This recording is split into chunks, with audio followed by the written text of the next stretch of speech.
I don't have a title for this talk yet. It may emerge.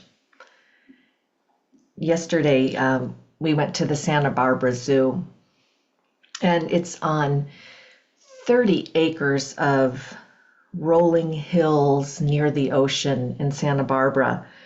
It's just beautiful. And there's lots of benches where you can stop and take in the scenery and have a cup of tea. And my awareness was really quite heightened. And there was a sense of being an animal, looking at other animals. There was a real sense of interconnectedness and overlapping of species is what it felt like to me. But each of the animals, including my husband and I, we each had, I'd say, a variety of qualities. And that's really kind of the topic of that Nelly and I have taken up this week, of looking at qualities that develop with Buddhist practice. But I felt like there was a different exhibition of qualities with each being that I saw. And I wasn't really conscious or aware that I was thinking of it or that my awareness was operating differently. But I was in a breathtaking and captivating place. So my awareness was operating differently than it does in my room at home when I am talking to you online about the Dharma. It just has a different sense.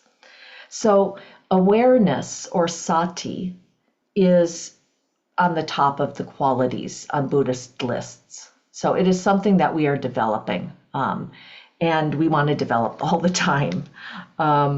And in one of the most recognized suttas, the Satipatthana Sutta, this sutta was likely to have been put together later in the Buddhist teaching life, because it really talks about his experience of awareness of the body, of our thoughts and feelings, of what's pleasant and unpleasant, what's kind of boring, neutral, equanimous, what are our narratives, what are the Buddhist teachings within the way we think, where are the Buddhist teachings. So all of that becomes the focus of awareness of this quality to be developed. And in the Buddhist Path to Awakening, it's a book by Rupert Gethin, which is very dense and really very difficult even for me to read. But I pulled out a few things this morning where he talks about the quality of awareness as three things. And we've heard some of this before. One piece is a little new, but he says the quality of awareness is like standing near experience. And we use that a lot. That really relates to our practice. We are getting nearer to our experience, as near as we can get. But another way is being present with our experience and just being aware of what's going on with us, the many things. That awareness is a way of being present. And then the third way he talked about, which is a little bit new to me, is allowing awareness to come into service, to be of service to us, to be of service to the way we are with our experience. And that's what I want to look at this morning. And I have to say up front, I'm going in the direction of a bit of fantasy, okay? So this is the fantastical parts of myself that I like and don't like at times, but it has to do with animals, and it has to do with awareness, and it has to do with a book, a fantasy book called The Golden Compass by Philip Pullman. And in the book, each person is born with a daemon. I don't know how to pronounce it actually. But the daemon is an existential manifestation in an animal form of your inner self. And it sounds like in the book, each person is born with one, but you can't choose it.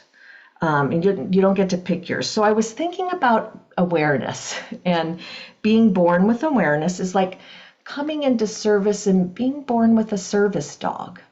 And this to me is like an animal that, is giving you aid, supporting you, helping you when you can't see. That's often when I see a service dog. And it's someone who's trained to help me when I have no sight. Like help me develop insight, help me be more aware of my surroundings and what's going on internally. So as I was surrounded by animals at the zoo, I realized that I really couldn't pick one to represent me. And this is, and because of course I want to choose, I don't want to be just born with one. But it's such a habit, right, to think we're going to find one thing that fits us and that we identify with. And then we call it, that's us, that's me. But it's, it's really, in some ways I can see the habit is because it's such a comfort. It'd be such a comfort for me to be born with an animal that I had all the time. And I want to say that I have that feeling only as a kid, but I actually, as a senior citizen, have that fantasy of what that would be like to have something with me all the time that was beloved, that I knew really well, that I knew was supporting me, and that became reliable into service, became a reliable service. So that fantasy, which goes against all of kind of, Buddhist tenets, right, or realism. But there is a sense of, if we have awareness that is beloved, of service to us, we might be a little bit kinder to it when it fluctuates, when it gets a cold, when it dips down and dives under, when it's, responding to the U.S. election season, when, when it needs to zone out and take time off. Like, we might really get a better idea that we can't always be aware, kind of that awareness that we want to have, that highly present, in tune with everything, every moment, is its own fantasy. And that awareness will fluctuate much more due to the conditions that we're in. Just like when I went to the zoo, it operated very differently than it did here right now, talking with you.